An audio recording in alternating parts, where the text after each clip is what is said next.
When I was younger, I had this issue of being scared of white people.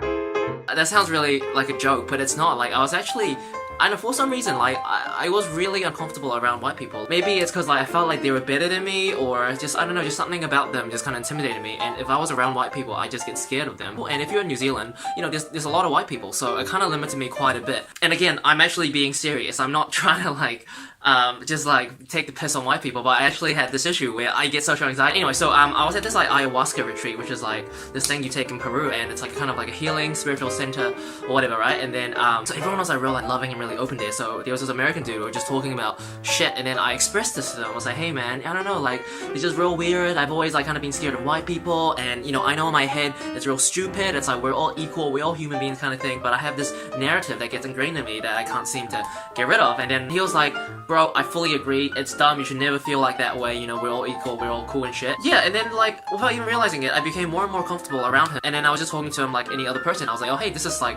this feels so natural and ingrained in me. It's like, I don't understand how I even lost it in the first place. Like, it wasn't even like, oh, I'm not scared anymore. I was just like, of course. It's like, why would you act any different? I felt like the mere act of me expressing this to another person kind of helped me realize how ridiculous the problem was, because it's like, when you keep these issues inside of you, it always feels really serious and really terrible, but when you actually express it and you hear the words come out of your mouth, you're like, oh shit, actually, that's real dumb. The dude was so open and he agreed with everything I said. I was like, wow, like, I felt really supported, and when there's someone there that's like really supportive and really loving to kind of catch your words, it feels really good. If you ever have issues, or like you ever feel shit about anything, and you're in your head say, oh, this is so bad, this is so terrible, it most likely isn't as bad as what you have in your head. And the best thing I'd say is to actually, you know, you don't even need to talk to another person if like people interaction is scary, because believe me, I understand. You can just like write it out or even talk to a camera, but if you do have a good friend, you know, or even your parents, you know, assuming that they're cool, talk to them, and then you're gonna realize that whatever's in your head, when you speak it out, you're like, hey, actually,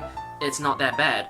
There's a really good quote where it's like, we suffer more in our imagination than we do in our reality, and I feel like that's super true. Get it anywhere besides your head, get it out of your mind, okay, into this reality, and then it's like, it just takes all that pressure off. You know, look, if, you know, you probably, if you're scared of white people, listen, they're not scary. If you have other issues, listen, it's probably not that bad.